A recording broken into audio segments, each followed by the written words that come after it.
go. Hey, everyone. Welcome back to the most interactive wrestling show on the interweb. Welcome back to Wrestling with Omer. We have so much to get into today. We're going to talk about Mercedes Moné, the latest we know about that situation. We also are going to discuss rumors of a potential partnership between New Japan Pro Wrestling and the WWE. There's so much to get into tonight. We got Eric Douglas in the chat saying AEW has a multi-women's match tonight. It's been reported that, that's 202 Degrees here in the chat. Welcome, 202 Degrees, saying she is headed to AEW because Nick Khan doesn't approve of her Mercedes Moné name. I doubt that is the reason. In fact, we have learned according to some reporting, that was not the reason that things fell apart between Mercedes and WWE. Here's the thing. There's so much to really get into in the Mercedes story, because on top of where she's going to land, you have the story of what went wrong between herself and WWE in those negotiations. You could also touch on the fact that Mercedes Moné is going to be the first big-time free agent name to land anywhere in 2024. There's so much to discuss here, so what I'll do is I'll take it piece by piece. First of all, we had heard, according to some reports a few weeks ago, that Mercedes and AEW had some preliminary discussions, and we had also learned that for whatever reason those discussions didn't come to fruition. Nothing really came of them. And then we had heard reports that Mercedes had kind of shifted, or reports had shifted to saying that Mercedes was talking with WWE. Now, these are like sources like Fightful, Wrestling Observer, people who are pretty well sourced. So the talk then turns to Mercedes potentially signing with WWE. And over the next few weeks, and I think on World's End, on Sunday at World's End, same day, it was reported that talks between Mercedes Moné and WWE fell through. And the primary reason behind that was reportedly that Mercedes and WWE were far apart on money. We know that Mercedes wants to be one of, if not the biggest, highest paid free agent, highest paid female talent in whatever company she goes to.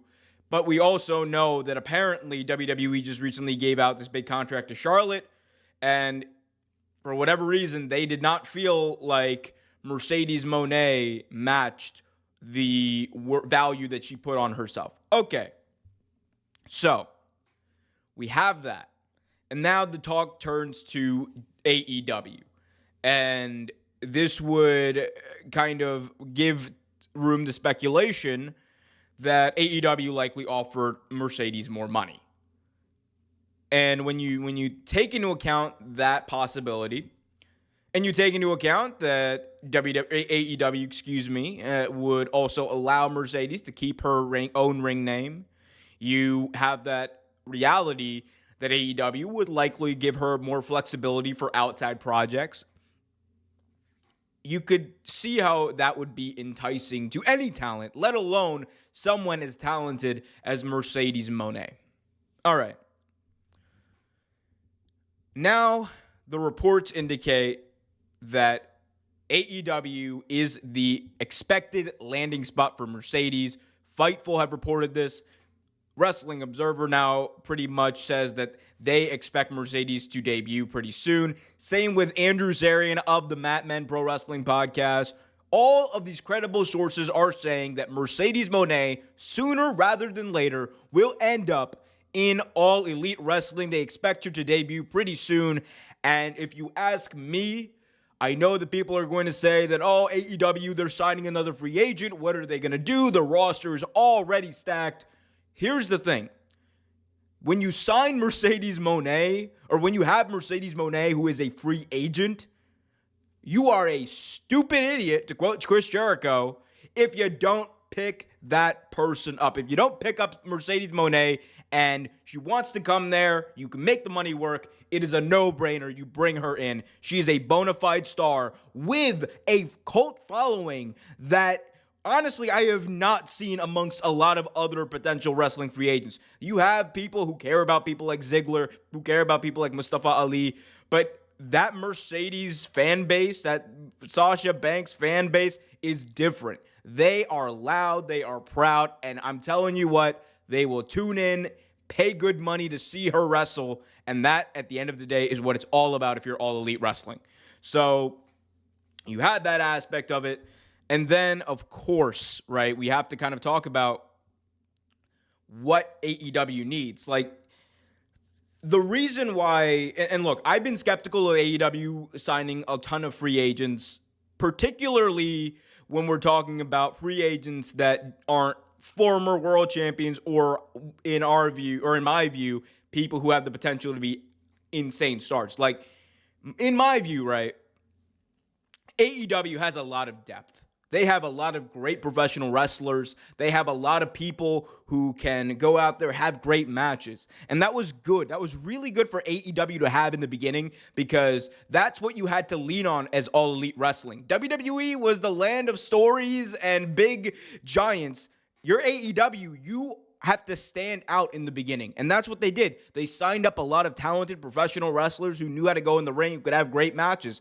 But slowly, over time, AEW, has been signing all these great free agents, and that's a good thing. But now, if you're AEW, you're trying to take that next step. Tony Khan says that you're a challenger brand, right? The next step is to have big-time stars. Like, AEW right now has a lot of depth, but we're talking about bona fide stars. You have a few you can point to, but you really need more, especially as that secondary company, as that second company. You need more star power to boost you up. That's just always going to be the case. That's why signing someone like Mercedes, people can hate on it all they want. The fact that they're able to sign Mercedes Moné and get that big fan base, get that following, get those eyeballs on the product, and get that big star is huge. And it's something the company needs. And that doesn't mean you ignore the depth. That doesn't mean you ignore needing more professional wrestlers or good professional wrestlers. But at some point, if you're AEW, you have to, if you want to be actually competitive in the free agent market, you want to be actually competitive on TV and in the perception war, you got to go after some of these big-time free agents who are stars. And I'm not talking about just Mercedes. Becky Lynch, Seth Rollins, Drew McIntyre. Those are three key names that are on my list. Kazuchika Okada. 4 names that are on my list of must sign. You have to at least try if you're AEW. And we know that Seth Rollins is likely not going anywhere. We know that it would take an insane deal probably to get Becky Lynch to come over. But my God, if you don't try, what are you doing? Because at that point, you have accepted the fact that you are that secondary company, that you are the second best, the alternative, and that is fine. But no matter what, and that's always going to be the perception, right? It's always going to be the perception because WWE has just been around longer. It has been around longer. No matter how good AEW is as a product, there's always going to be that boost that WWE gets from just being the establishment brand for nearly the past 40 years. So you look at AEW, right? The best thing for them to do, of course, do what you're good at, tell good stories, have great professional wrestling on Wednesday nights and Saturday nights, but also get those eyeballs, win the perception war a little bit more like they were doing in 2021, signing CM Punk, Adam Cole, and Bryan Danielson in a month span is an insane thing. And AEW did that. And that was the hottest that the company had ever been. They were selling out shows. They were selling out arenas. They were doing better than Raw in most markets. You got to get back to that. And I know that people want to say, well, no, you got to stick to the professional wrestling. You can do both. You can do both. We got a lot of chats in here. Welcome, everyone. Be sure to hit that. By the way, guys, if you haven't already done so, be sure to hit that like button, subscribe, and hit that notification bell so you get notified whenever new videos are released. We got a lot of chats here. We got 202 Degrees saying, oh, sorry, we already read that one. Juan saying, Nick Khan don't want to let her use the Mercedes Moné name. Well, I guess it's guaranteed she's going to AEW then. Yes, that is the expected, that is where she's expected to show up. She is expected to show up in AEW. We got Polar Family in the chat saying, I don't really care about Mercedes. She can just go back to flip. That's not nice. Well, Mercedes, damn better wrestler than flipping burgers. I promise you that. Because she's one of the best. We got Polar saying Peraza was a better signing. Peraza was a really good signing. And that is like one of those, like, Deanna Purrazzo has the potential to be a future world champion. That's why I think it's a great signing. And it's not just one of those, like, depth signing. That is a great signing for AEW. Juan in the chat says, Tony Khan is also willing to overpay. I mean, is he willing to overpay or is he willing to pay? Because, look, there are certain instances, right, where you can say that people are getting overpaid, But here's the thing. We don't know. It has never officially been reported what AEW or even WWE wrestlers make. We have speculation. Meltzer sometimes lets that number out, but they don't really report it. One of the few numbers that we did know was CM Punk making $5 million a year. That was it. And that was only reported by Meltzer. So, AEW does not, it's not like the Jacksonville Jaguars or any NBA teams or NFL teams or whatever. They don't have to report any of that stuff, so they don't. Overpaying is subjective, right? When you think about free agency, and I think, people need to start thinking about professional wrestling if you're into, soccer or football, if you're into American football or the NBA, whatever, you got to start thinking about professional wrestling now as that free agency market in professional wrestling as free agency markets in other major sports. Because you're going to have talent who have their contracts up, who are going to be going to the two teams that can afford everyone, all right, AEW and WWE, and say, all right, who's going to pay me more? The talent are well within their right to do that. And that's why these bidding wars that are about to happen, the real bidding war of 2024 is not MJF, because MJF, I believe, is signed. I truly believe. That's not me reporting. That's not me saying. I truly believe that he's signed. That's just a gut feeling, and just based on, there's no way he was going to, that was going to happen without, or he was going to be world champion for that long, and he was not signed to the company. And I think that's the prevailing belief amongst a lot of people who are reporting. It's just a gut feeling that MJF was not signed, did not have his contract up. Excuse me. But anyway, we need to start thinking about the professional wrestling free agent market as a sports market. The highest bidder, the highest paying team is likely going to get those free agents. That's just how it's going to work. And you can't think about it as overpaying or whatever. AEW is not going out of business anytime soon. The expectation by a lot of analysts is that they are going to be profitable by the time their next TV deal is up. So within the next 5 years, basically, AEW is going to be a profitable company. And that is good for a startup that had the ambitious goal that AEW did to become a challenger to a mainstream professional wrestling company like the WWE, to be competitive and be profitable in that amount of time. It's crazy.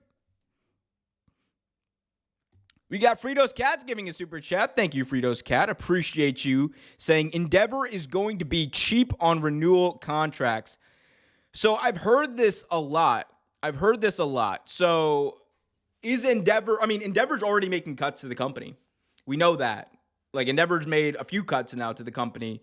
And this is a normal thing, unfortunately, that happens when companies merge. You're going to have layoffs. You're going to have what they call consolidation, what I call just cutting entire departments to save money and give the shareholders more money. But that's capitalism for you, folks. It is what it is. I think what you're going to see, right, is I think WWE is going to put way more of an emphasis on trying to keep those bigger stars like a Becky Lynch, Drew McIntyre, Seth Rollins, etc. Those are the people that you are going to see them go aggressively in on to spend money.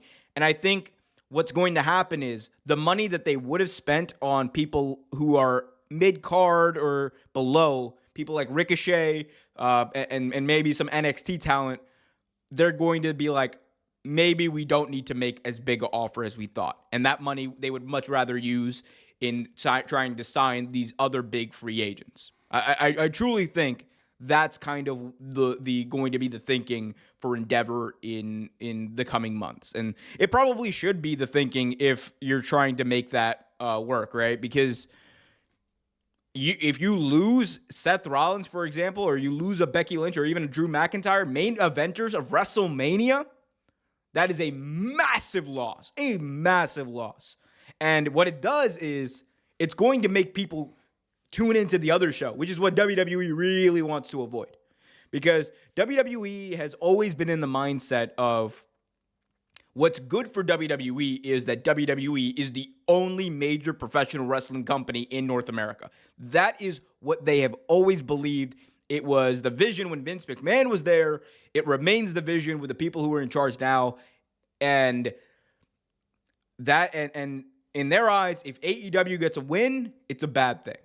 When in reality, for all of professional wrestling, when both companies get good talent, it should be a good thing. Like, we should see like people like Ricky Starks going to WWE. We should see people going back and forth. That's what makes professional wrestling exciting. That's what makes stories better, because you don't get like someone kind of oversaturated in one territory. Like, there's a reason why back in the territory days, you used to have people go around and travel to different territories. And it's like, sometimes it's time to leave the territory. That's what Cody said when he left AEW. He's like, there was just nothing else to do at this time. Doesn't mean later down the line you don't come back. Like, you always can. But it's just how wrestling has always worked. Appreciate you, Fritos, for the super chat. Thank you so much. Job in the chat saying, why is this a story? Because Mercedes is a big star. It's just truth. It's like Mercedes. Oh, we got, we got Job. Oh, my God. So many chats coming in, guys. Appreciate all of you. Guys, by the way, if you're just joining us, be sure to hit that like button, subscribe, and hit that notification bell. Eric in the chat says, Job, Mercedes is one of my favorite female superstars. And, like, that's precisely why. That is precisely why you're seeing this be a big story, because Mercedes is a big-time star to a lot of people, myself included. Curvin in the chat says, if WWE lose McIntyre, Lynch, and Rollins, it's still good because CM Punk, Cody Rhodes, and Roman Reigns. And like, that's a good thing you point out there, right? It's a very good thing you point out. When you're a company like WWE or AEW and you lose a big star, what does that do? Number one, right, it leaves a hole that needs to be filled. It leaves a gap that needs to be filled. And what you want to do is make sure that you build another person to close that gap. And that's what separates good booking from bad booking. If you lose a big star, what are you going to do to replace them? How are you going to build someone up to replace them? For example, CM Punk leaves. In the coming months, we were wondering, who's AEW going to build internally as their next big star? Lo and behold, Swerve Strickland right now is on a fucking roll. And he is doing shit that is out of this world. Swerve is a bona fide main eventer. Everyone wants him. Everyone wants to see him win the All Elite Wrestling World Championship. And he's probably going to do it in the next few months. That's how you do things. And likewise for WWE. Like, if they have a few stars leaving, okay, what does that force them to do?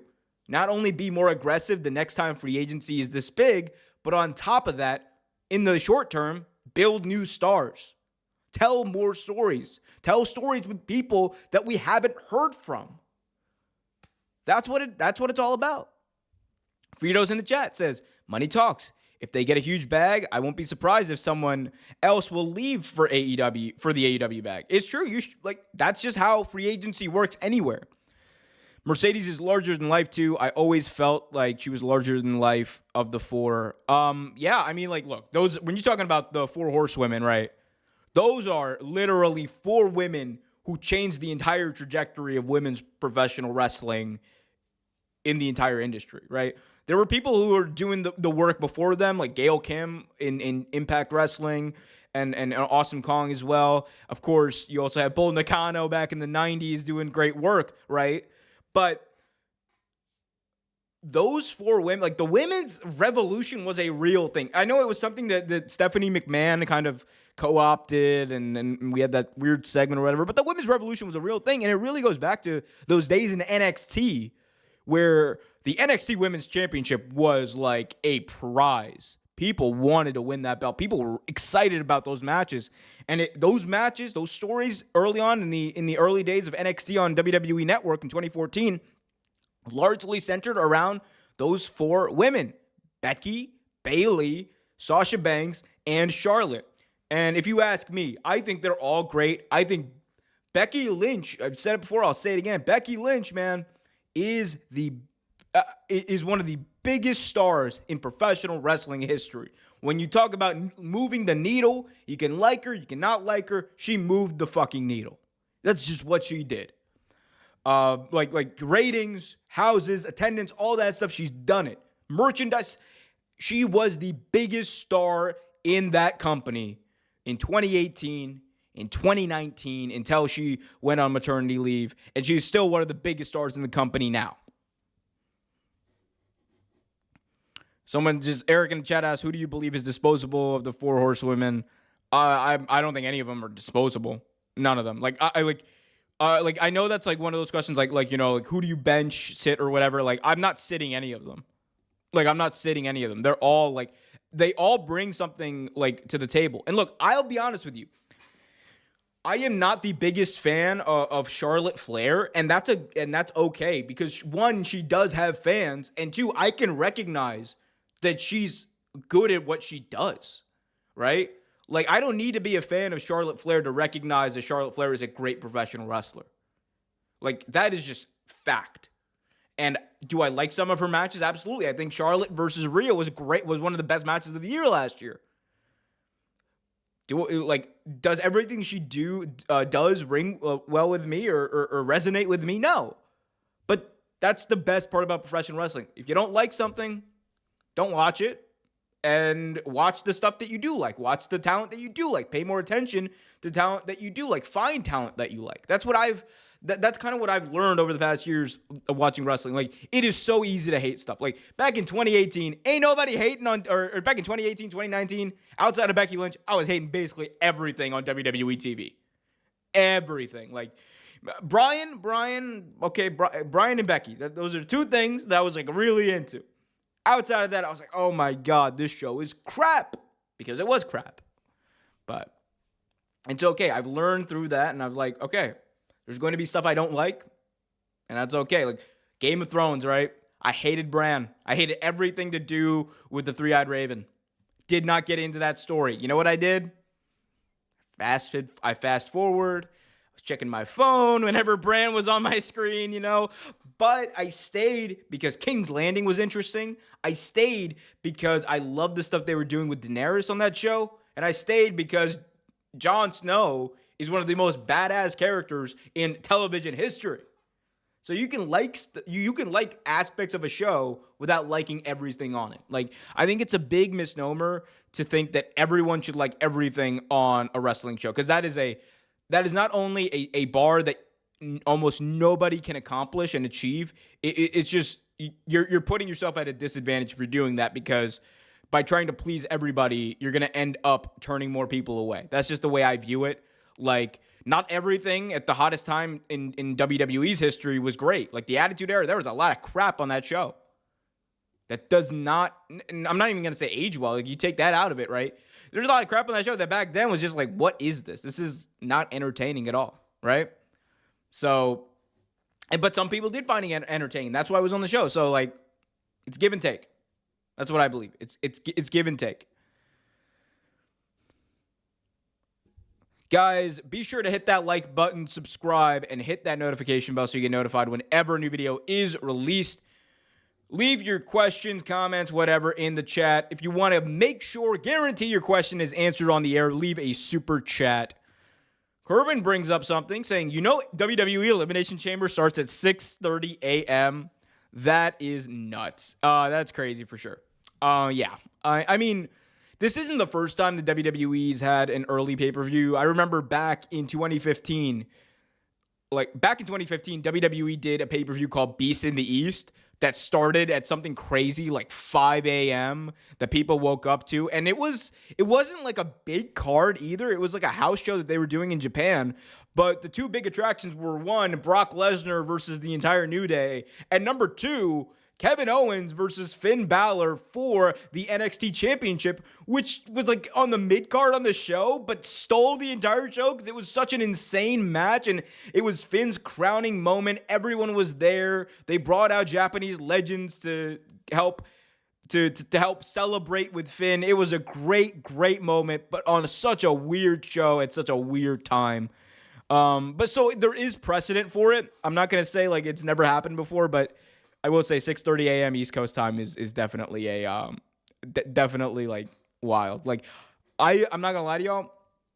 I do not mind like when they have shows in Europe, like the England show that AEW did that was on at like noon. Perfect. Noon on a Sunday when football season hasn't started. Perfection. Do that. I will watch that, and I won't have to stay up all night doing a review or whatever. I can just do it with y'all and then be in bed, still have my night to myself. I am all for daytime wrestling. I'm all for it. Corbin asked, do you think WrestleMania needs to go back to one night? It doesn't even matter about need to. It would take WWE like losing a lot of popularity for them to go back to doing one night. I think 2 nights are just the norm, here to stay. Juan talking about Mercedes, whatever you want to call her, saying Andrew Zarian believes next Wednesday we could see her. Yep, that is the prevailing thought, that sooner rather than later is what we've been told. So we will see. Anyway, guys, be sure to hit that like button, subscribe, hit that notification bell. There's so much to talk about today. Let's get into the other topic that I was going to say. You guys can also leave your own questions, comments, whatever in the chat. Also, you can leave a super chat. Kervin in the chat asked a very interesting question. What's the best era to watch wrestling? So, it depends. Here's what I will say. I'm going to be cheesy, but I'm also going to tell the truth. I truly believe that this is the best era of professional wrestling. As long as I've been alive. As long as I've been watching, this is the best era. I started watching back in 2003. So, again, I missed the Attitude Era. Watching some of that stuff back, or watching almost all of it back now. I'm not going to say that I enjoyed everything. The excitement was insane at that time, and I can see that with WCW and WWE going head-to-head like that. But I really do think right now, man, like we are getting the best in-ring that we have ever gotten out of professional wrestling. Like, it's not even close.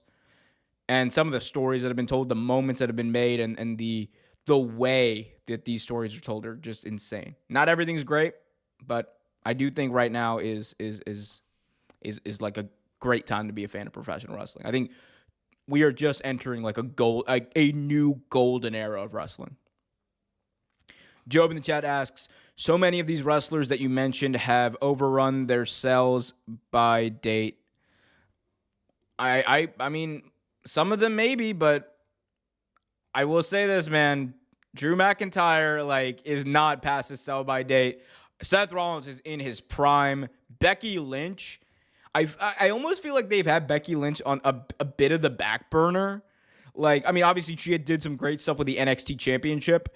But like outside of that, I'm like, it's like one of those things where like it's just not her turn to be champion. But if it was, everyone would be like going crazy because she's Becky Lynch. But that's not the way I think about it. I really do think like if you're AEW, right?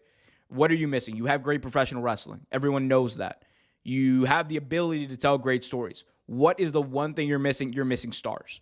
And you can do it, and you can do it by building your own stars, and they have proven that they can do it. But it is also important if you want to prove and you know, bolster the perception of your brand. You got to prove that you can go out and get people.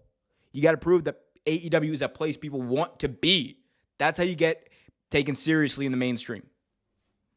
Like, for example, the Jacksonville Jaguars, laughingstock of the NFL. The Detroit Lions were the laughingstock of the NFL. What happened? They were able to build internally, attract some free agents who wanted to come there and build something. And now both those teams are going to be perennial playoff teams. That's the way this kind of works sometimes. So we have another interesting story we can talk about here. I know a lot of people are probably going to watch SmackDown right now. I will get to watching SmackDown on my DVR in a bit. I can see some people already left. It's okay. Guys, be sure to hit that like button so as many people see this as possible. Let's talk about the news or the story here of WWE possibly approaching New Japan to get a working relationship. So I'm going to read an aggregation by Aiden Gibbons of Cultaholic.com, and here's what it says. Quote, 2 years on from talks last taking place between WWE and New Japan, they might be looking to work with New Japan Pro Wrestling. WWE may be thinking about working with New Japan Pro Wrestling. WWE Chief Content Officer Triple H and possibly President Nick Khan are looking to ally with Japanese promotions going forward, according to Dave Meltzer of the Wrestling Observer newsletter. This is the reason behind WWE's recent partnership with All Japan Pro Wrestling, which saw Charlie Dempsey challenge for the Triple Crown Championship on January 3rd. All Japan aren't the only promotion that WWE are looking to work with, though. Meltzer reported that, quote, there has been talks internally of WWE trying to make another go with New Japan now that Hiroshi Tanahashi is the president. WWE are looking to partner with a women's promotion, with reports in recent days suggesting they have earmarked Stardom as a potential partner. We also know the backstory about this. WWE approached New Japan about a working relationship back in 2021, primarily with the hopes of retaining Bryan Danielson. The talks did not reach advanced stages, but did lead to a Tony Khan call out where he told Nick Khan that that there was only room for one Khan in the wrestling business. Oh my God, that was an insane promo. All right, so that's the backstory. That's what we know. WWE looking, obviously, to get into the Japanese market, primarily to kind of grow their brand. There was talk of NXT Japan being a priority for them back before the pandemic. That kind of went away. The expansion of NXT in general went away. But now there's talks about that coming back. They want to do NXT Europe. They want to do NXT Japan now. And one of the things that we've been hearing, right, in general as wrestling fans, has been the idea that WWE wants to go after big-time Japanese free agents like Kazuchika Okada to try to build up NXT Japan and build up WWE's presence in Japan and become one of the primary companies in Japan. Now, one of the ways you can do this, right, is, of course, to try to build yourself internally. However, I know that, like, while it's easy to say that, right, it is very hard to break out in a new market. Even if you're a big company like WWE, who has fans in Japan, at the end of the day, for an outside company to come in and expect to just take over, it's just not going to happen like that. It is not going to happen. That's not how any of this works. That's why when you see, like, U.S. companies, a lot of the time in almost any brand, when they want to break through or break out into a new market, a new like global market, what they'll do is they will acquire or have partnerships with local brands that have been there, that people trust, to try to help build themselves up, build that trust with the consumer, so that eventually when they want to buy out, when they want to merge, whatever, right, both brands are better for it, and it's actually viable to put resources towards it. Like, look at WWE when they tried to do like just even an experiment with India, and it failed. It failed. Like, as much as I love Jinder, don't hinder Jinder. Jinder Mahal failed. The Jinder Mahal experiment into India failed. It was a failure because They were expecting, with Jinder Mahal being champion, right, popularity and ticket sales skyrocketing for India, for their India tour. They were planning to do a whole tour in India. It did not work out that way. They ended up doing one super show that had, I believe, like somewhere around 12,000 people. And look, India is a big country with a population of 1 billion people, but it's like one of those things, like, it is hard to break through in these markets, right? And Japan especially. Japan, as Alface in the chat says, Japan is not your regular wrestling market. It is different. That's why it was very smart of AEW early on to go out there and make that partnership with New Japan, because not only does it bolster them whenever they want to do an eventual tour with Japan, they know that they're going to have the backing of all of New Japan Pro Wrestling, and also potentially be able to use New Japan talent on those shows that would try to get people into the building. But on top of that, like, domestically, you can get those awesome talent, put on a super show like Forbidden Door, and you know, like, make money. That's what it's all about at the end of the day. Make money. So, like, but it's interesting that Triple H is interested in this. The thing is, I am not sure what the agreement is between AEW and New Japan. One thing I am definitely sure of is that Tony Khan is very passionate about his business. And if he believes that New Japan or WWE wants to try to make a partnership with New Japan, he's going to be very aggressive in trying to maintain his own relationship with that brand. And if you're New Japan Pro Wrestling, right, as great as it would be, and look, it's a decision they also have to make. It's a weird thing. If New Japan has both AEW and WWE wanting to partner with them, it's almost like they're the free agent in this. But if it comes down to a decision they have to make, one of the things to consider, right, is, do you go with a company like WWE that has big stars that people in Japan are probably going to know, right? They're going to know people like Seth Rollins. They're going to know people like Roman Reigns, Sami Zayn, etc. Or do you go with the company like AEW that not only has stars that you've been working with for a while now, but has stars who used to be in New Japan that your audience trusts? Kenny Omega, the Young Bucks, Hangman Adam Page, Kazuchika Okada, potentially, Jay White.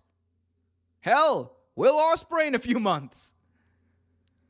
Like, that's the thing.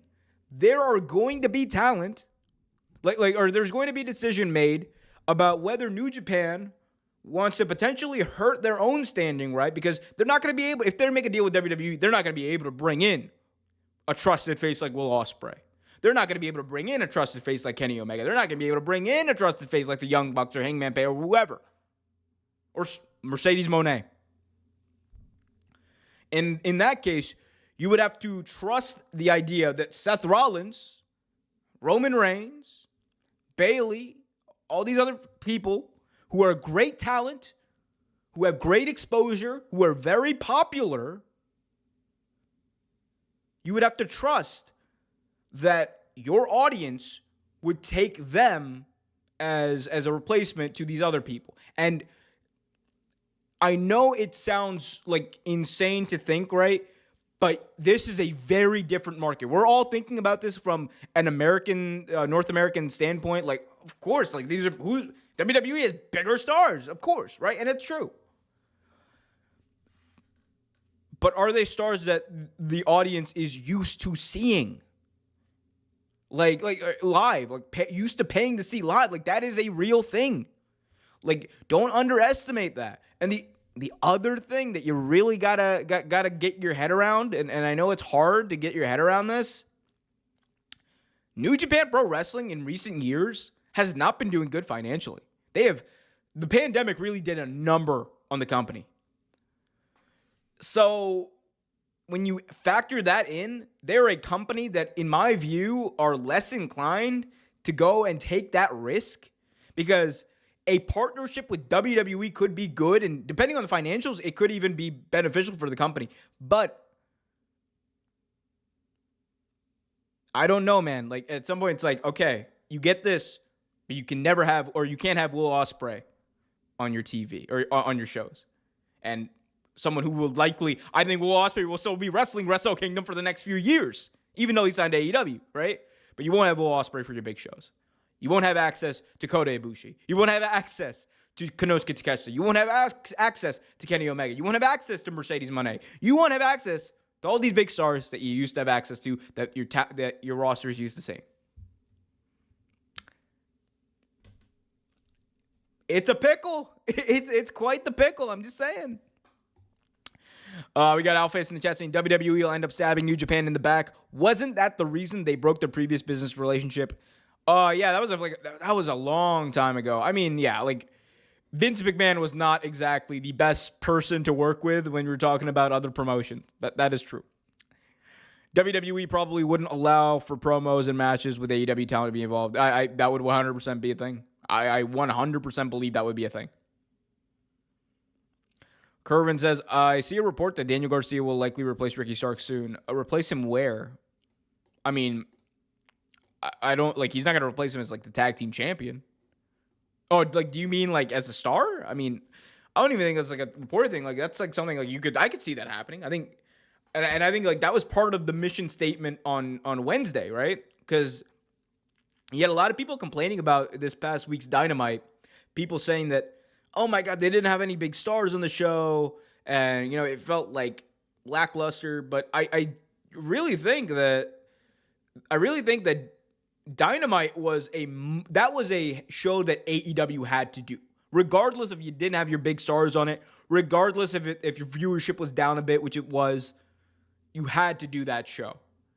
Because at some point, you got to put your new stars that you're trying to build for the year on display. And that's what this was. That's why you saw Mariah May on the show and not Toni Storm. That's why you saw that's why you saw Swerve Strickland and Daniel Garcia headline the show. That's why you saw a lot of what you saw. Like, this was a mission statement show. This was a almost like, I likened it to a season premiere. Like, here's what to expect over the next year. Here are the people that we're going to put a spotlight on. Here's what you got to pay attention to moving forward. And I love that part of the show. I loved it. Outface in the chat says, I mean, stabbing in the back in the sense that they would try to take New Japan from the equation and be the big fish in Japan. That is always a thing with these large conglomerates. That's always a concern. Kerwin says, I saw a report from Dave Meltzer. I mean, Dave probably did say that. AEW and WWE are expanding, and that is good for the fans. Absolutely. I will say that is good for the fans. But hell, I mean, like, I would love, like, in a perfect world, honestly, in a perfect world, all of these companies would be working together. Because that is what would take professional wrestling to a whole new level. Unfortunately, that will not be the case. Because at the end of the day, companies like WWE are only concerned with making money for WWE. They would much rather lose out on the potential gains of working with other companies or other major companies and putting them on the same level as WWE. They would rather lose out on all that money and all that potential gain than than even risk giving AEW exposure that they don't that they don't have. That is just the mentality of a lot of big companies. That's just companies. How they work. Now you could argue that WWE's already given the AEW for a lot of exposure.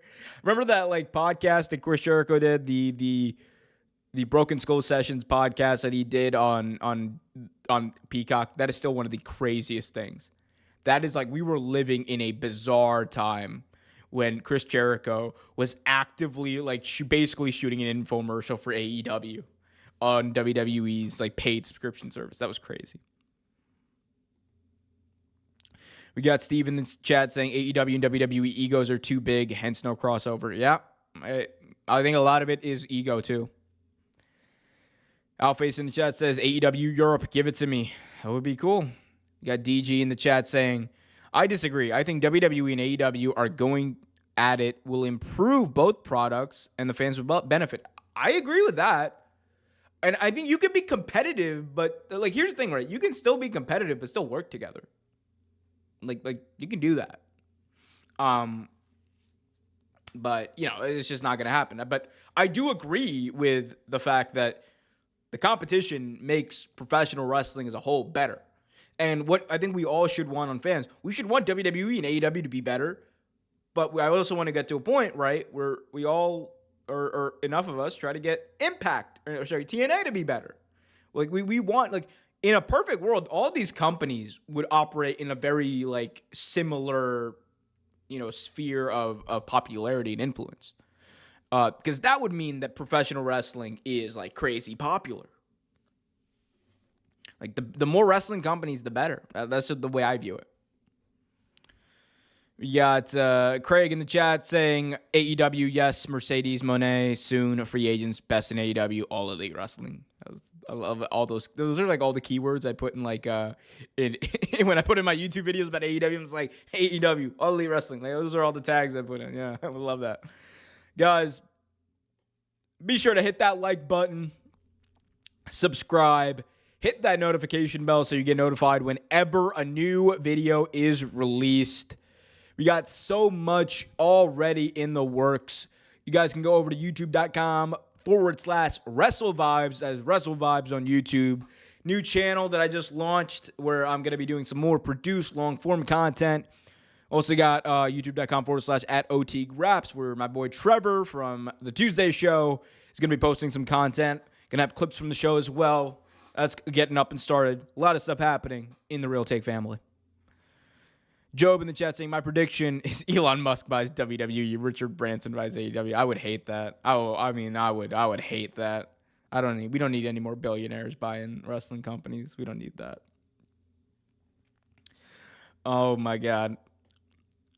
Well, y'all know how this show works. When I run out of stuff to talk about, the show ends. So we'll give it a few more minutes, but if you guys have anything else you want to bring up, be sure to put it in the chat. As always, if you want to guarantee your question or statement gets read out and answered on the air, leave a super chat. That's the best way of making sure, guaranteeing, I should say, your question is answered. But understand if you can't, you can leave a chat anyway. But also be sure to hit that like button. Bare minimum, hit that like button. There's 19 of you watching right now. Only 8 of you have liked. Let's get that number up. Let's please get that number to at least 15 by the end of the stream, because hitting that like button really does help out more people to see the channel. And that's what it's all about. Chase in the chat says AEW tag team titles for the women. Short answer, potentially. I do think, I actually do believe that they're getting ROH women's tag titles, if I'm not mistaken. I think eventually they're going to get those tag titles. Sean Ross Sapp of Fightful actually brought up an interesting thing on one of his shows. I forgot which one it was, but on one of his shows, he said that he would much rather have like AEW have like, world women's tag titles. That way they could be defended on ROH TV. They could be defended on AEW TV. They could be defended anywhere. And those are like world women's tag titles. I think adding another set of belts in AEW right now is not what you need. I think we need less belts. Here's my deal. I love that Eddie Kingston is walking around as the Continental Champion. He won the Continental Classic. That is a great thing. My man does not need to be holding a belt. I'm sorry. He does not need to be holding a belt. The Continental Crown can be an achievement that someone gets once a year, and I love that. He don't need a belt. I'm sorry. He does not need to have like a new belt that he's defending. You already have the Ring of Honor, on AEW alone, right? You have the AEW World Championship, both the men's and the women's. You have the tag team championships. You have the trios championships. You have the international championship. You have the Continental Crown or the Continental Championship, whatever they're calling it, right? Then you have the TNT, TBS championships. And of course, you got unofficially the FTW. That is 9 titles just in AEW. I ain't even counting the ROH belts. Because in ROH, we can keep going. In ROH, you got the World Tag Team, Women's World, Women's TV, ROH TV, ROH Trios Championships.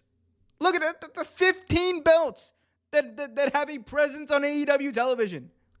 And then you want to talk about the New Japan Strong belts, all the New Japan belts they got. We got a lot of title belts here. And listen, I understand a reason to have the International Championship, the TNT Championship, the TBS. Those are necessary. We don't need no FTW championships. I'm sorry. We don't need, I love Hook. We got to take that belt out. That is one belt that is just, take it out. We don't need the FTW belt no more. Eddie Kingston should have the Continental Crown. That should be a prize that he gets, and he gets to call himself the Continental Crown or the Continental Champion, whatever. That should not be a belt that is defended. Let's consolidate that. Let's 2 belts are down. 7 belts on TV is more than enough to tell stories with. Way more than enough. Just saying. There's too many belts on AEW TV. Outface in the chat says 2 titles on Dynamite and 2 on Collision. Leave ROH on ROH. I agree. Split the AEW roster. I did like, honestly, the soft brand split they had. But one thing for that did kind of hurt AEW in that was it did kind of split their houses. Like attendance wise. That's one there's more reasons obviously why AEW is struggling comparatively to past years in attendance. But one of the reasons is they split their houses, and people in certain markets want to see certain professional wrestlers. And if you know for a fact your favorite wrestler isn't going to be on the show, if I go to a show, let's say this, Wednesday you got Dynamite in Newark, and then Saturday you got Dynamite in DC. Or sorry, excuse me, Collision in DC. If I'm a Kenny Omega fan, Kenny Omega is on Dynamite, and I know he's going to be on Dynamite, but I know he's not going to be on Collision. I'm in DC, and Collision's coming to town. I'm not going to go to Collision. Had I been living in Newark, I would have gone to Dynamite because Kenny Omega is my favorite wrestler. It's just that's part of the issue, and also just in general, right? When you're running 2 times or 2 different shows, right? It's just tough. It is very tough to convince people to come out, especially when you're running close to each other. In an ideal world, AEW Collision, these would be split up regionally too. In an ideal world, you would have Collision running events on the West Coast or something, and Dynamite running events only on the East Coast. That way they would be in completely separate markets, and it wouldn't really interfere with each other, right? But we don't live in a perfect world. That's the unfortunate part. And also it's not feasible for the company to do that right now.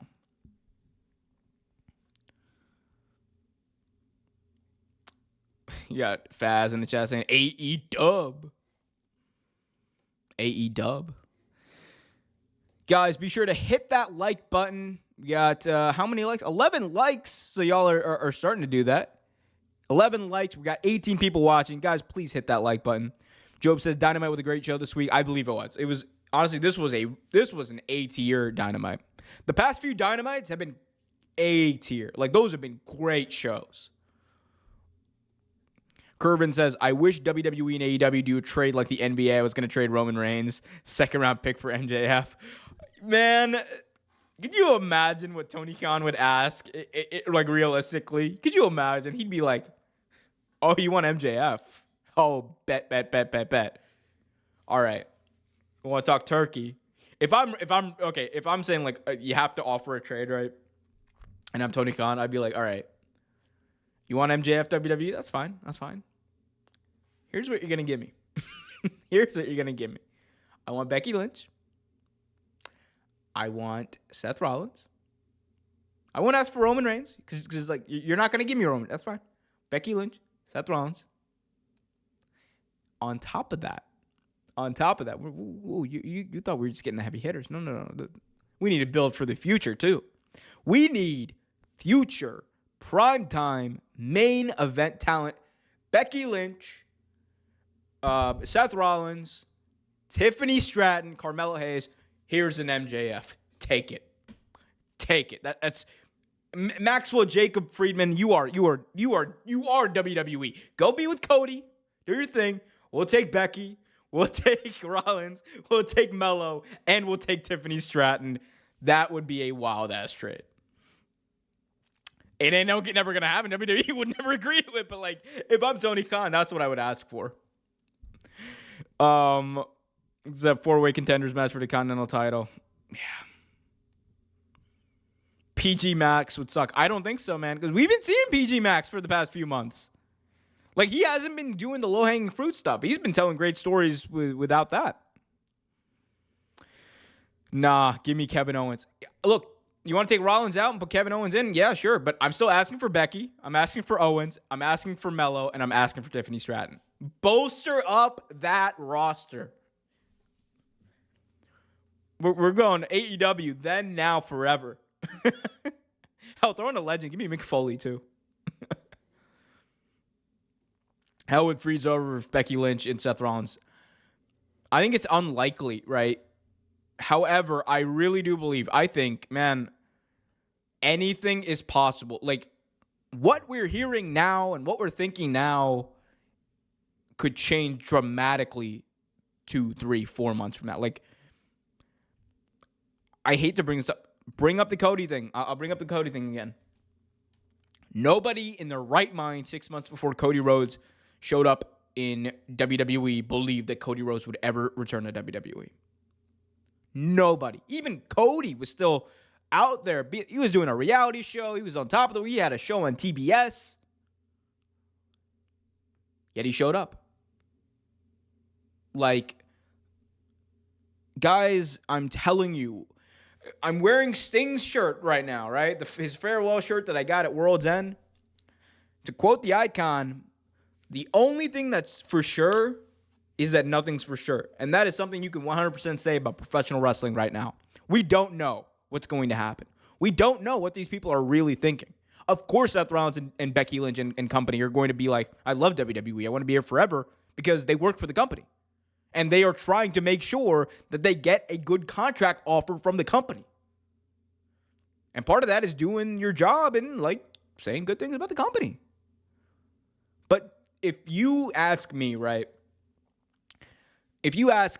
that if AEW made an offer that was larger than WWE's, that Rollins or Lynch or whoever, McIntyre, would not consider it if they made a bigger offer than WWE, they would have to consider it. And then you go back to WWE and you're like, what are you offering me? Not as much? How many times do you work per week? Twice, max? Okay, and I can do indies? And I can do outside projects? And I can use my real name? And I'm not saying that's what they're taking into consideration, but these are some of the things that you got to admit. If you want to break out and do stuff beyond professional wrestling, you're already a big star. Build up your name recognition. I'm telling you, like there's... Don't get into this mindset where you believe, where you just believe like these things are absolute. I think it's most likely that WWE keeps Becky Lynch and Rollins. I think those are people who, of all the free agents, I think like those are the most likely to stay. But we're talking about someone like McIntyre. I think McIntyre, guess, I don't have any sources. But my guess is I think that Drew McIntyre will not stay in WWE. I think Tony Khan will make an offer for Drew McIntyre. That is my guess, my prediction. We got Job in the chat saying, "Who's gonna win, Roman or Cody? Could it be Cody? Swerve versus Mojo? Who's gonna win?" Now that's a mystery. Here's the thing: it is definitely more of a mystery now. Who's gonna win, Roman or Cody? Whenever that match happens, like. Because if they do it before Rock Roman, I don't know. I don't even know if that match is going to happen right now. DG in the chat saying, unless there's a bust up between Paul and Seth, he ain't leaving because I just can't see it. I can't, like, Seth Rollins is someone I definitely cannot see. Like, he least likely to leave, definitely Seth Rollins. But do not, the way Becky Lynch has even said, like, she watches Dynamite. Like, I'm telling you, like, don't. I'm not saying it's going to happen. Like, and I don't want people to say that I'm saying it's going to happen. I don't think it's going to happen. But Because again, I have never reported wrestling news. I have zero sources. I talk about stuff that actual wrestling insiders like Sean Ross Sapp, like Andrew Zarian, like Meltzer, all those people talk about. I talk about that stuff. So while I don't think that, like I like, my prediction is probably that Lynch and Rollins stay. I think, I'm telling you, just things can change quickly. Things change very quickly in professional wrestling. That's all I'm going to say. Faz in the chat saying Cody was and always will be a mid-carder. AEW saw him as a mid-carder, so is WWE. I mean, look, I think WWE definitely does not see him as a mid-carder. Jason in the chat says Naito finishing the story before Cody Rhodes is crazy. That is mad crazy, actually. That is wild as hell. Bro, Swerve is about to finish the story before. I think Swerve's gonna win at Revolution. That's the direction I think it's gonna go in. But Swerve about to finish the story before Cody. Samoa Joe finished the story before Cody did. That's nuts. My boy, like, everybody, hell, I might finish the story before Cody does at this rate. We got Job in the chat asking any word about, or how about a word on Santana and Ortiz? Sure, it's obviously been reported for months now that Santana and Ortiz, for whatever reason, aren't going to be working together as a tag team. I think that's unfortunate because I feel like we never saw the potential of Santana and Ortiz as a tag team like come to fruition. There was so much potential. Like they would be AEW tag team champions and like be a main event tier AEW tag team champions. Like, I'm talking about Young Bucks, FTR, Pride and Powerful. Like, you could main event a pay-per-view with them. The reports for whatever reason indicate that Mike Santana, no longer wanted to be in a tag team with Ortiz for whatever reason. And they could not get along for whatever. Ortiz wanted to continue to do tag team stuff, but Mike Santana said, no. I'm not going to pretend like I know what happened between those two. I'm not going to pretend like, I was there or whatever. All I know is they're not going to be working together. And that's unfortunate. Because I really, as a fan, I wanted to see them, work together as a tag team. I think Santana is a great guy to go by himself, but part of me is always going to want that tag team run. Who knows? Maybe it does happen. No Laura in the chat saying, Mercedes to AEW will be one of the most shocking moments, but Becky to AEW, in the words of JR, business is about to pick up. If Becky Quinn, which I believe would be her ring name if she came to AEW, right? Becky Quinn came to AEW? To quote Michael Cole in the 2017 Royal Rumble, batten down the hatches. By the time Cody finishes the story, John Cena will be a 20th time champion. Cody can finish the story, but only in his mind. That's crazy, bro. Shattered dreams, giving new meaning to shattered dreams. We got, Faz. So you were Kevin Dunn this whole time, saying you hate Becky Lynch's voice. Well, that's unfortunate. I love Becky Lynch. Please, please, please let John Cena close to a wrestling. Never let John Cena close to a wrestling guy ever. I like John Cena. I thought, look, is John Cena what he used to be? No. In the ring, in a promo, is like John Cena will smoke almost anyone on a promo nowadays. But is he what he used to be in the ring? No. But I'm telling you, between 2013 through 2017. Man, that was like we went from boring Super Cena to John Cena was we were oh shit, John Cena is it. He's doing this. You can't say that he didn't have great matches, but that was his best run. I think John Cena's best run was when he was away from the world title scene largely, and we got to just see him tell stories and have great matches. The stuff he did with Kevin Owens was spectacular. He was going out there having great. Bryan Danielson and John Cena had a great match at SummerSlam. You had John Cena going out there and having like some of the greatest matches I've ever seen with AJ Styles. There, there was like a lot that he did. That U.S. Open challenge like completely like changed Raw at the time. Like, and I'm telling you, at that time, like I think that was like when the switch happened because there were a lot of people before, myself included, who were like, man, Cena, like I don't want to see Cena no more. Get him out of here. As soon as he left, right, whenever he would come back, it would be like, yo, Cena's back, and like we were all just like, yo, damn, bro, wrestling is different without John Cena. It's crazy. Big Ticket in the chat says, when do we finally get Swerve's championship run? I think it'll happen this year. I would say do it at Revolution. I think Swerve should beat Samoa Joe at Revolution. Beat the biggest, baddest dude on the planet and beat him bad. And beat it like Swerve as champion, though, would be wild. He would be Swerve would be the biggest heel champion ever. I'm telling, he is an evil. The character of Swerve Strickland is an evil MFer. Like he is bad to the bone. Even his own manager is scared of him. Going, we're gonna do this tonight, right, boss? Man is going out there intimidating babies, breaking into houses. Crazy, man. Like, get the belt on him. Get the strap on. I want to see him tell a good story with Samoa Joe. Yes, but get the strap on Swerve. We got Chase in the chat saying if Becky. Actually, no. I want to say one more thing about Swerve. Real quick. Eventually, right? The way I would do it, you have Swerve as a champion, right? And you have him like run through everyone.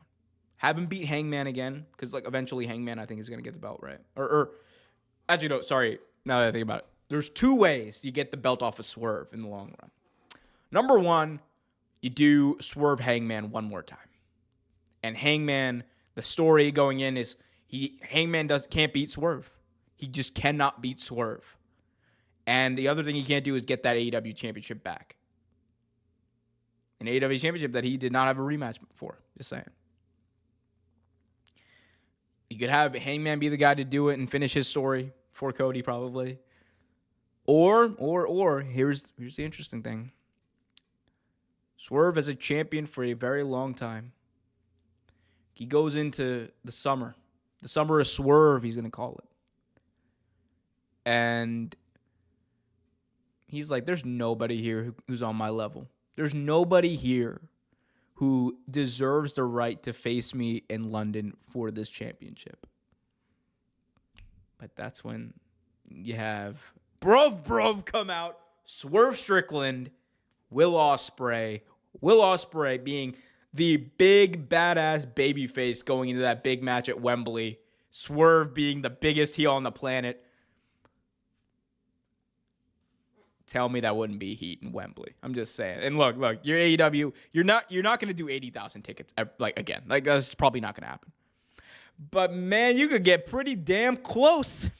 You get pretty damn close with that main event. That would be heat. And potentially Will Ospreay's crowning moment happening in Wembley, insane. Prince Nana Manager of the Year, I think so. That's who I voted for in the Fightful Awards. I think so. Oh, I just outed that I voted in the Fightful Awards. Oh, now everyone's going to hate me. Who cares? Alface in the chat says, the boss of bosses. Right, boss? I love that. It's so good. Like, Prince Nana deserves an Oscar. He is really good. Or an Emmy, at least.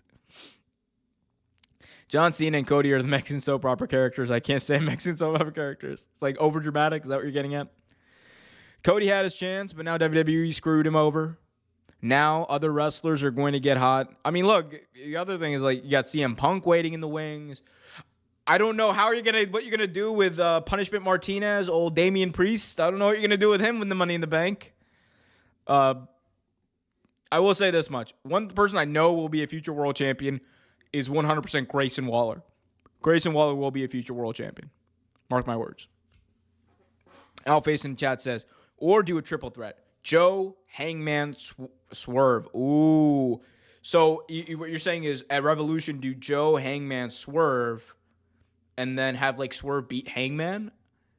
And then you could do even a rematch, Joe versus Swerve. Ooh. I like that. I like that line of thinking. Faz in the chat says, what is the Wembley count number? Actually, let me just look this up real quick on WrestleTix. Guys, go follow WrestleTix. They do the best job. Like, the only reason I even know what some of these ticket sales is because of the wonderful work and the hard work of WrestleTix. So go over on Twitter at WrestleTix and go give them a follow. That great work over there. Let me see. The latest update from WrestleTix, which is like the best source for this stuff, I don't think happened like even this year. I think it was like right before the holidays, but I will check on that.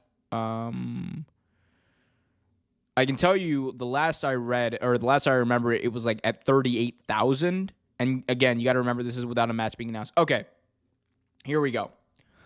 So the last count, I won't do that. So this is according to WrestleTix as of December 31st. So right at the end of the year. The latest count was tickets distributed 38,585. And the current setup right now, they are set up to do 50,000. They can obviously expand or whatever. Like, they can do up to like 80,000, 90,000 if they really wanted to.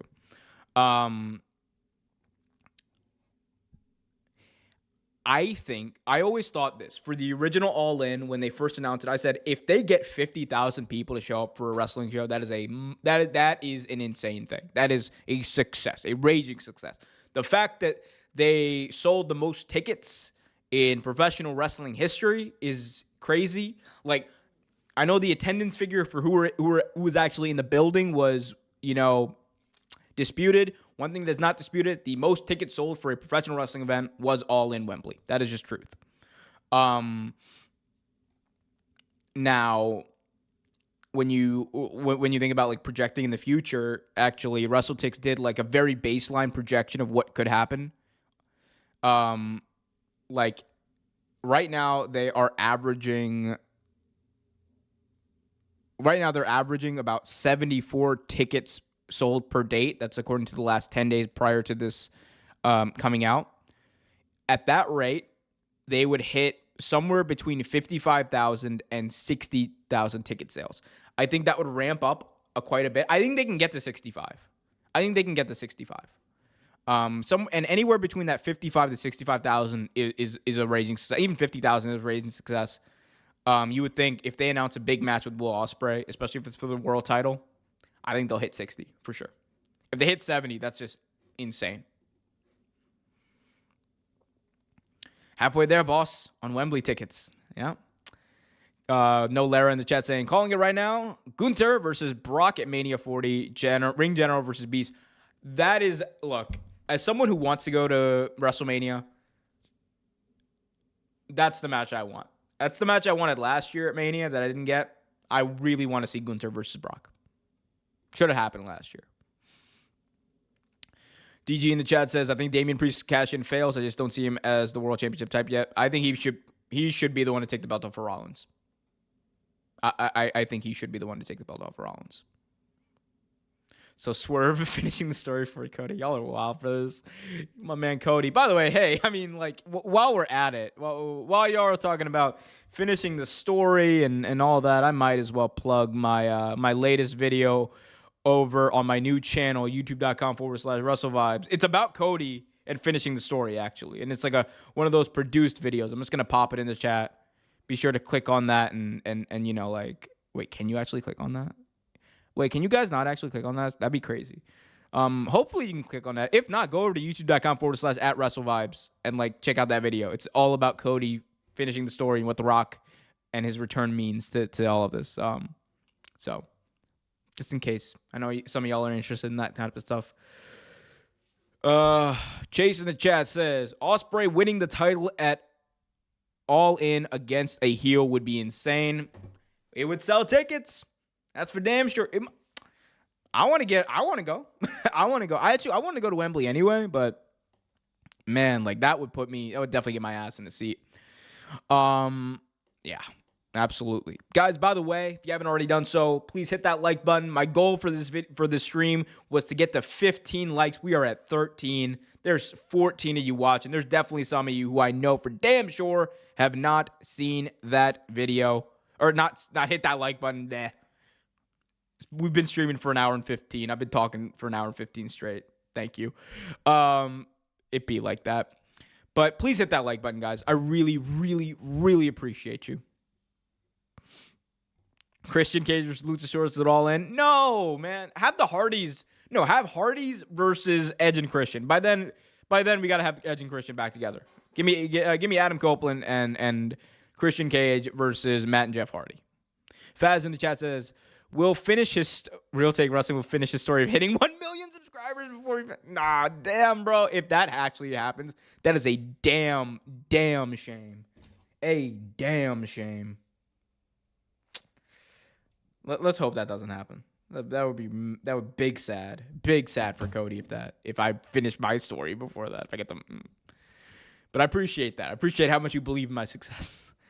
Curb in the chat says my prediction: Damian Priest cashes in Money in the Bank at WrestleMania 40, becomes a WWE champion the same way Seth Rollins. I don't think he cashes in on WWE championship. I think he cashes in, on the World's Heavyweight Championship, the belt that Seth Rollins currently holds. Ooh, you guys get to see how the barber messed up my haircut. It's okay. I was upset for like the first few days, but you know what the best thing about hair is, unless you have bad genetics, like I probably do at some point, or I probably will have at some point.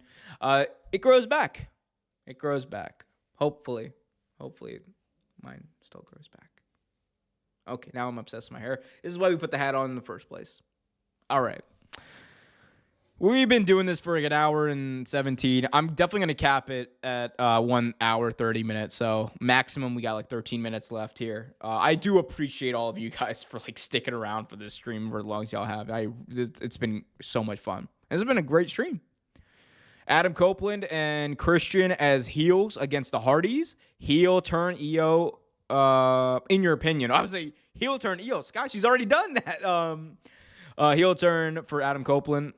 I would love to see heel Adam Copeland in AEW. No, but I think they're going to be faces. I think the Hardys are probably going to play the heels in that feud. Outface in the chat says, I might go this year if I postpone my vacations and stay in the UK in August or come back earlier. Don't live far from London. And I know that's like on a big UK holiday weekend as well. So, look, there is a very good chance that I will be at All In. That is all I will say. Because I kicked myself for not going this past year, but that was because I had already planned to go to All Out. Like, before All In was even announced, I had like already had that plan, and I was going to go. Unfortunately, was not able to attend All In. I really wanted to, but we'll see. We'll see. Hopefully this year I will. Knowing that it's actually going to be a big show. Imagine this dream match. Prime Ray 2002-2004 versus the American Dragon Bryan Danielson. Oh, we're talking about like, man, Bryan. When was that's like Prime Ray versus Bryan anytime would be great. But like, I don't even know when Bryan Danielson's prime was or is. It might be now. Like he's look. There's a reason I say Bryan is the greatest professional wrestler of all time, because it's just the gosh damn truth. It's the real take truth is what it is. All right. As I just do one other thing, 2024, Tony Khan better care about the AEW women's division, strong storylines, and more matches on Dynamite. Look, someone on Twitter like said this the other day. Like they like literally screenshot and listed out every female talent that AEW had, and my response to it was, if you have this roster plus Mercedes Moné, you have zero excuse not to have multiple women's storylines, multiple women's matches on Dynamite and Collision and on pay-per-views. There's no reason for that with the roster that they have, and likely will have with Mercedes potentially going over there. Zero reason.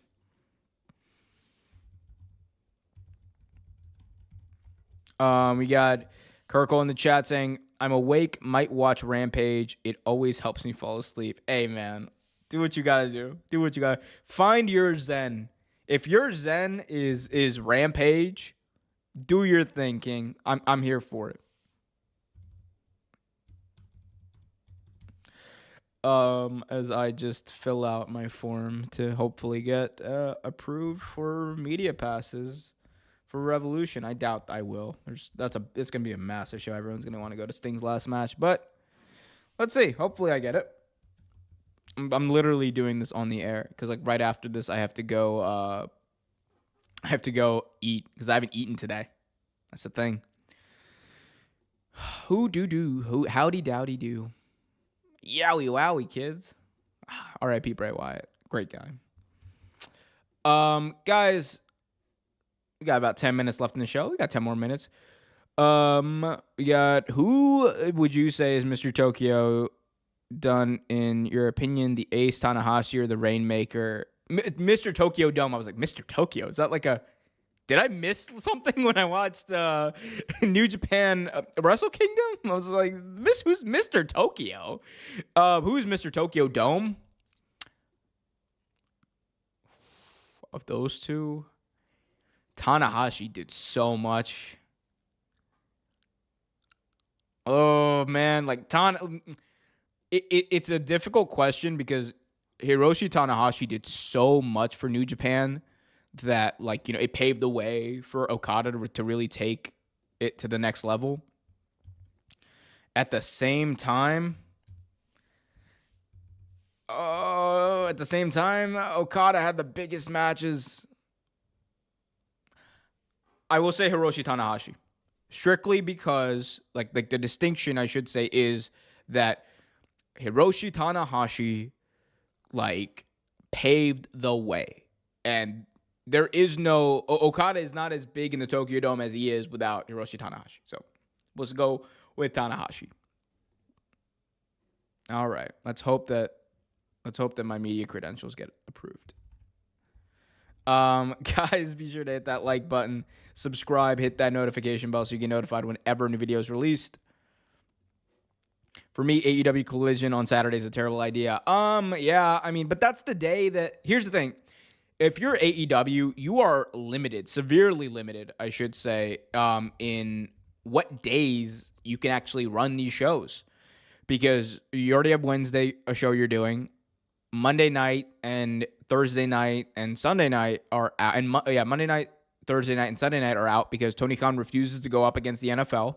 And that is like a Jacksonville Jaguars thing too. Like, he doesn't want to go against the Jaguars ever. So those are out. So what does that leave you with?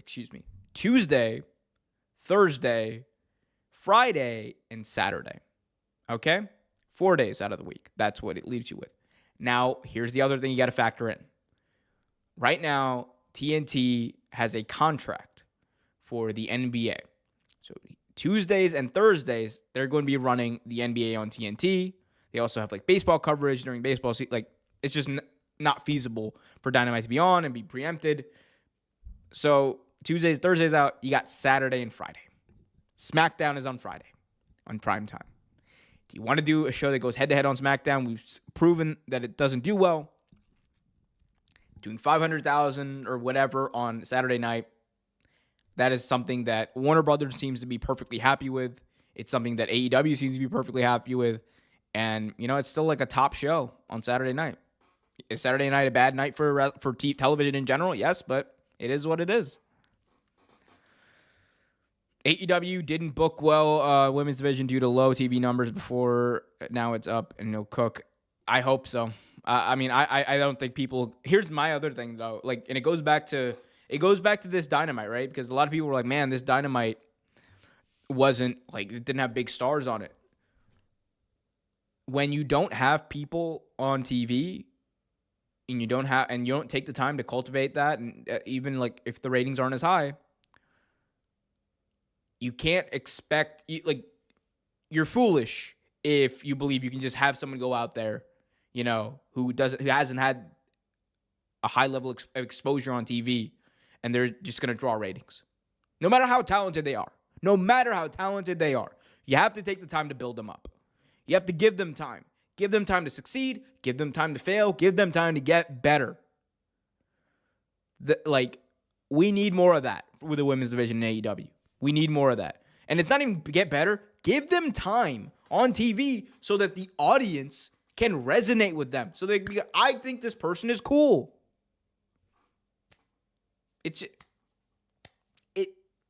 I understand the ratings or whatever are important, but you got to take the time to actually like build these people up.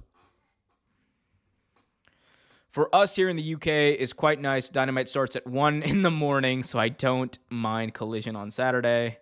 You got Alface also saying, if things go well with the women's division, they could turn Rampage slot into an all-women's show. That would be cool. That would be really cool. And like some of those matches, like AEW's had some of their best matches on Rampage. Best TV matches on Rampage. I'm like Rampage has some just absolute like insane matches. Corbin says, yeah, but how many people are going to watch Collision versus the Royal Rumble or any pay-per-view on Saturday? You're right. Those don't do good against WWE. They do good against college football. College football barely affects AEW Collision, but WWE, whenever they're on, it messes it up for sure. I agree. It is just like a victim. Like they're at that point, they're just a victim of like of the what they're up against. Like can't go up against the NFL. You can't do Tuesdays and Thursdays. You're left with doing Wednesdays, Fridays, and Saturdays. It's just how it is. It would be one thing that would be interesting, and I think could change things, right, is if Raw moves nights. Because we don't know what's going to happen with this TV deal. If, like, Raw ends up moving nights and, like, doing Tuesday or something, I think you could potentially see Collision moving to Monday. And I know that would still conflict with the NFL, but that would be something I think AEW would at least have to think about, for sure.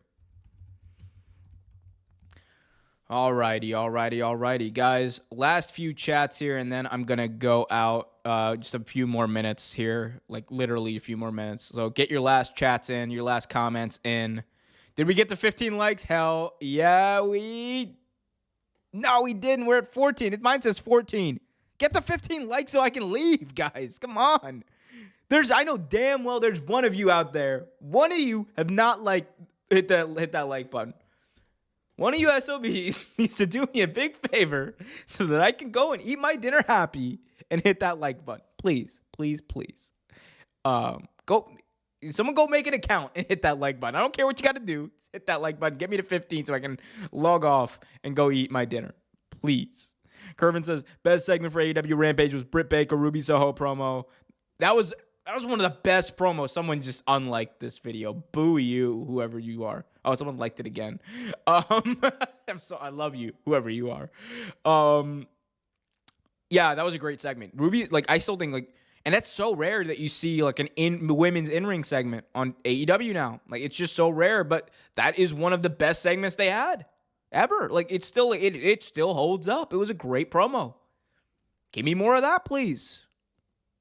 Just saying.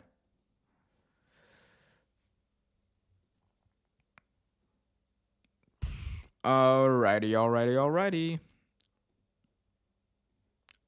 Guys, be sure to hit that like button if you haven't already done so. Subscribe, hit that notification bell. We got 1 or 2 more minutes left on the stream. So again, like I said, get your chats in.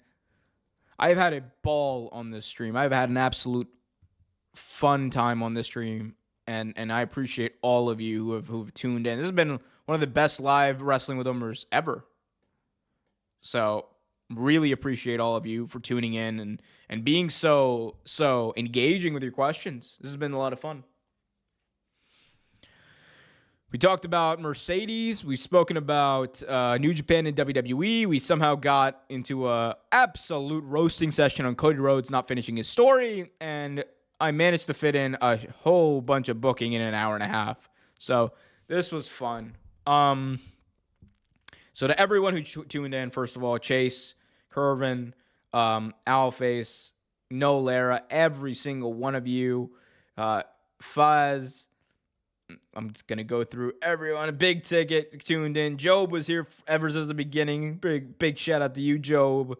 Everyone who tuned in, thank you so much. if you tuned in and you didn't leave a chat, next time leave a chat. Like, have some fun. We got Chase rounding us out here saying Willow versus Jade on Food Network was unexpected. That was wild. That was absolutely insane. I did not expect to see Jade Cargill. I knew Willow was going to be there, and that's why I tuned in. I did not expect to see Jade Cargill on that. That was crazy. I was like, yo, this was definitely filmed before you left AEW, huh? 2024, the year that Cody didn't write his happy. Oh, hey, man, come on. Be more positive than that, guys. Be more positive than No Lara. That's it for the show. We didn't get the 15 likes. Sad face. Oh, no, we did. Fudge yeah. Thank you, guys. Appreciate all of you. We got to 15 likes. I can go eat my dinner happy. Thank you guys so much for tuning in. This has been a lot of fun. I appreciate every single one of you. Go check out youtube.com/WrestleVibes for more content. Also, go check out youtube.com/@OTGraphs for more content from Trevor. So much to do, so much to see. Just sit back, relax, hit that like button, and subscribe. Until next time, I'll see you later. Be happy, be healthy, and as always, keep it real.